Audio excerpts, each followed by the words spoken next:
Uncovering innovative solutions to address some of our community's most challenging issues is what Durham is all about. That's why we're thrilled to be one of 9 winners nationwide of the Bloomberg Philanthropies U.S. Mayor's Challenge. The $1 million the city received is now being used to help Durham shape its future growth around how to best move people and not cars. Welcome to CityLife. I'm Beverly Thompson. Joining me to talk about Bloomberg Philanthropies U.S. Mayor's Challenge is transportation planner Maureen Devlin and Mariel Beasley. She's with the Center for Advanced Hindsight at Duke University. Welcome, and thank you both for joining me.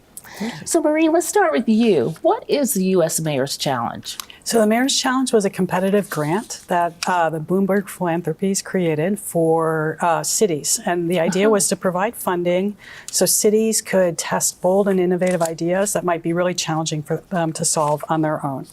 And so we had a 2-stage application process. We applied in 2018 and were awarded $100,000 to test innovative ideas. And then we were awarded this larger $1 million grant in the fall of 2018. Wow. Okay. So, Mariel, what is the Center for Advanced Hindsight at Duke, and what are the roles that you all are playing? Yeah, so the Center for Advanced Hindsight is a behavioral science research lab at Duke University, and we really focus on how do we make small changes in the environment to really help everyday people be happier, healthier, and wealthier. And we do that through partnerships. Okay. And our role really in this partnership is to really bring that behavioral science lens to the project. How can we sort of take this vast background of research on what influences somebody's decision to do something or not do something, and then apply that and sort of infuse this project with that science. And then also with that, we are bringing sort of the evaluation aspect, because coming from academia, you know, we tend to want to do really rigorous evaluations and make sure that we're really measuring impact using sort of the most robust methods available. And so we're assisting the city in that sort of impact evaluation space as well. All right then. So Maureen, what challenge did the city decide to choose?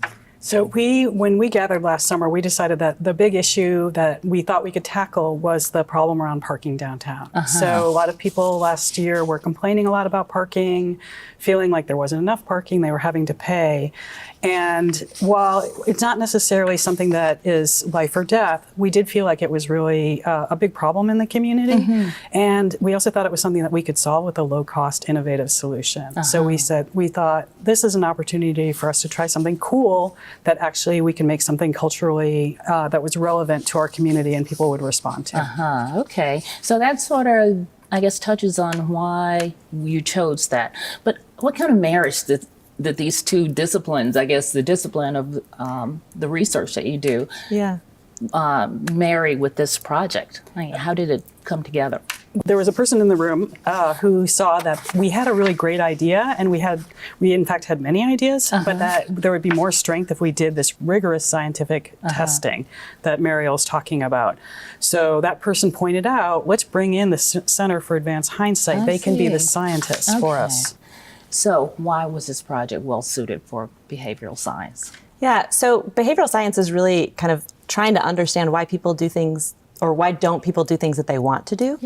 And I think public transportation is a really nice example, because when we talk to most people want to be walking more. They want to be riding the bus more. They want to be sort of getting to work other ways. It's not just in a single occupancy vehicle, but they find themselves sort of in that moment over and over again that they're making that decision of going to work, that they are like, well, I guess I'll drive today, even though they had planned or wanted to ride their bike.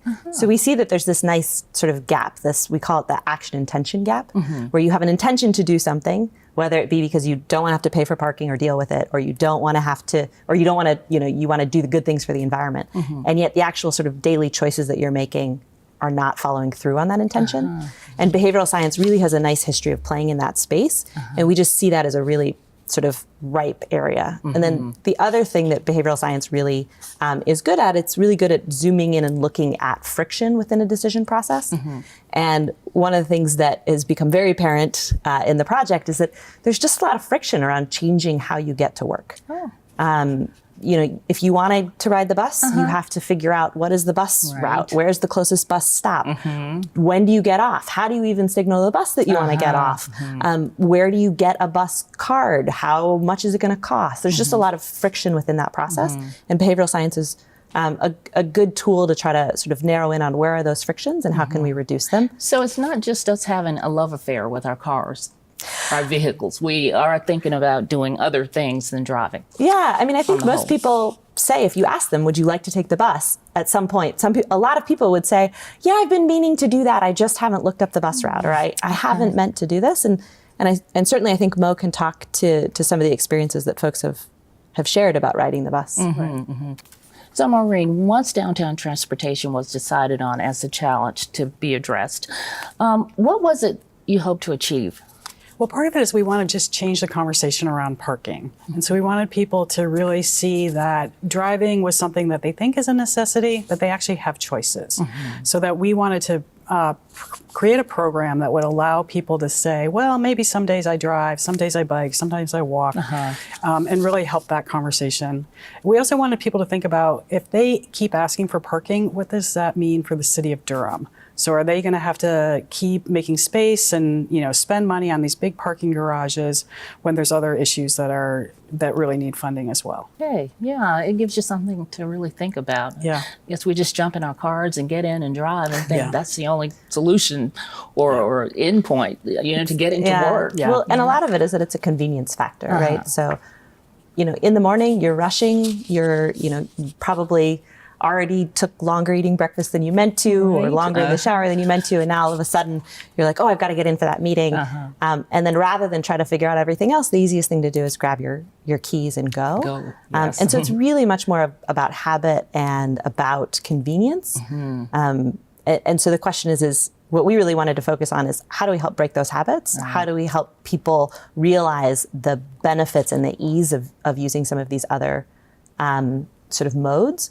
And that's really also the behavioral piece in here, is how do we make sure that those other modes are easier, that they're more fun, and they're more rewarding for people, to just kind of encourage them to keep using them rather than fall back on the default of their vehicle. Okay. It's easy to fall back on that default. I've done it. It is. So Mariel, in the first 6 months of the challenge, you refined 2 low-cost methods to pilot this whole project. What were these 2 methods that you used? Yeah, so the first one was a planning tool algorithm. And basically what we did is, so some people received this planning tool, and what it was a personalized route that had sort of a mapped out, and essentially we decided what was based on distance and all of these, and time and things like that, what was sort of their ideal mode of commuting. Is it taking the bus? Is it carpooling? Is it walking? Is it biking? And so then they were given sort of this mapped out route of what they should do to kind of take out some of that friction. And then we also, to Mo's point earlier, we gave these sort of very clear cost comparisons, but also sort of these other benefits of health and on your pocketbook as well, about what it would be to switch to this mode. So that was one of them, was this sort of personalized route. The second one is that we created a bus lottery. And so essentially during this time period, it was almost like kind of creating a game for folks, that they could be entered into a chance to win if they sort of rode the bus and swiped their pass. And there's lots of research about the benefit of incentives, but framing it as a lottery also just makes it more fun and more engaging. And what we found is, with the personalized route, that they were 12% more likely to report that they had taken an alternative mode other than their car into work. So they needed someone to just think about it for them and tell them, okay, here's what you need to do. And Exactly. Just take that friction out. And, what we hear all the time from people is like, well, people could just go to Google, or they could just go to the transit center and look it up. And it's not hard. You just put in there's steps. And anytime there's steps involved, you're just going to get drop off. People aren't going to do it. Right. So this is really about taking away those steps and having it really, and on top of that, the nice thing is that it was delivered from the employer. So it sort of was kind of given to them as this workplace benefit of like, look, we're helping you plan your route to work as well. Okay. So Mo, based on the feedback that you got from the people who participated in the pilot, do you think that they're going to continue with these great habits now of taking public transportation or I do, actually. Right. So I had many people who identified me with a project, and they would come and talk to me about, an experience they had had. A lot of people from riding the bus saying something like, I heard, I'm just so much less stressed. Like they weren't worried about like a car repair that they thought might be coming up, or they were reading, and they were really excited about it. And the other thing I saw were people were very excited to share with people who might not be aware of it. So they were bringing people to our events, telling them about it. And then they were also making suggestions. Like we had some good ideas, but then we had other people saying, oh, have you thought about trying this? So all of a sudden the community was really like, oh, this is what we've been thinking about. Try this. Yeah. Great. Okay. So Mariel, do you consider the whole program a success? Certainly. I think just the changes in the self-reported sort of commuting modes just is pretty phenomenal. I mean, 12% more likely to report just if they'd gotten the personalized route. It was 19% more likely to report that they'd taken other modes if they'd gotten the bus lottery information. And so it's pretty significant. That's pretty People significant. may think 19% is low, but to make a change in That's behavior. Great. And really, if we could get 5% of the population to switch to a different mode rather than a single occupancy vehicle, a 5% switch is equivalent to a parking deck, which is pretty impressive and pretty exciting. So if we could get a 19% switch, that'd be amazing. Particularly for a sustained behavior. And to Mo's point earlier, also super exciting and successful because it has these other impacts on people's lives in that people in the data also did report. We asked people who had received the reports and those who had received the personalized route and those who hadn't.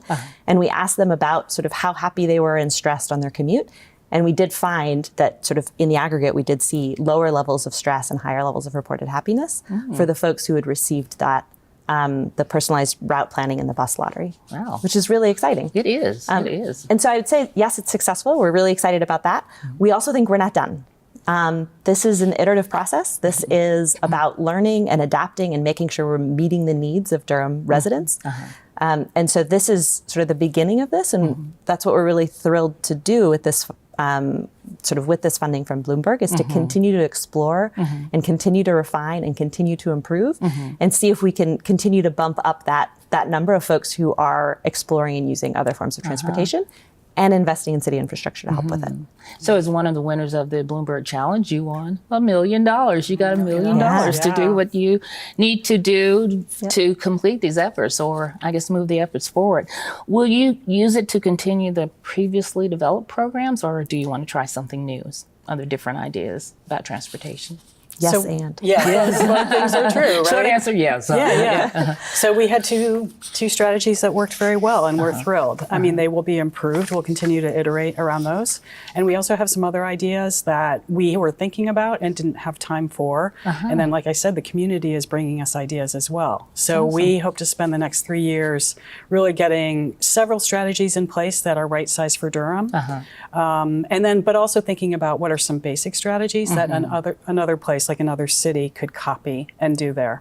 So when will all this start? And I want to know if it's just limited to the group that participated before, or is it open to new participants? Yeah, so this larger grant is to many more participants, mostly anybody in the downtown Durham area. And so it's going to start basically now. And that we are, we're already starting to talk to employers in the downtown area because we work with them to work with their employees. And then our goal would be any employee into the downtown area would be part of this program. And ideally, we don't want to say it's just Durham, that anybody in the region, because people live in Raleigh and they commute here, right? Exactly. So we expand. And then again, we have this eye of creating a program that anybody could adopt and take to their city. So where will the funding come from? Oh, well, we have $1 million from Bloomberg, Right. and that should last for about 3 years. 3 years. And then in the future, there's two funding sources that should be very easy to tap. And those are, one is around air quality. So because we're reducing the number of cars, we're improving air quality. So there's regional funding that supports that type of work. And the other thing is we know that most of our employees are going to be probably getting onto some sort of transit, bike, or walk. And there's also a local county transit tax that supports that. So as we prove that we're bringing people over to, we can apply to funding for them. So how are you getting the word out to employers and employees in downtown Durham? Old school email. Old school is email. Yeah, we're emailing and calling. We've had people reach out to us once we had the $1 million award. But we have a network of employers that we've worked with in the past, and we work with them. Okay, so if people want to find out more about the U.S. Mayor's Challenge and other things that you're doing related to it, how do they get more information? So our website is durhammayorschallenge.com. So if you Google Durham Mayor's Challenge, you will get to that. And then I'm sure that as our program develops, we will have more press releases and other information. Great, what a cool project.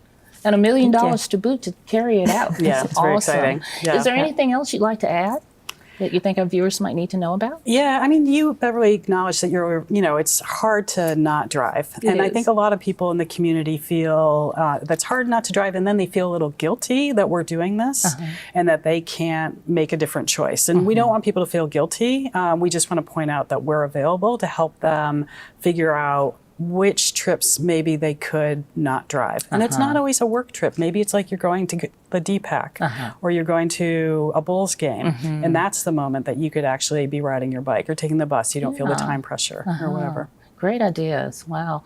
Okay, anything else?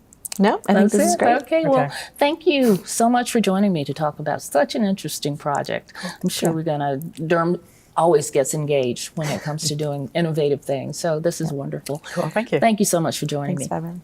Well, that does it for City Life. And don't forget to follow us on social media. Watch us on YouTube and on the Durham Television Network. And listen to our podcast on iTunes. I'm Beverly Thompson. Thank you for joining me to learn more about City Life in Durham.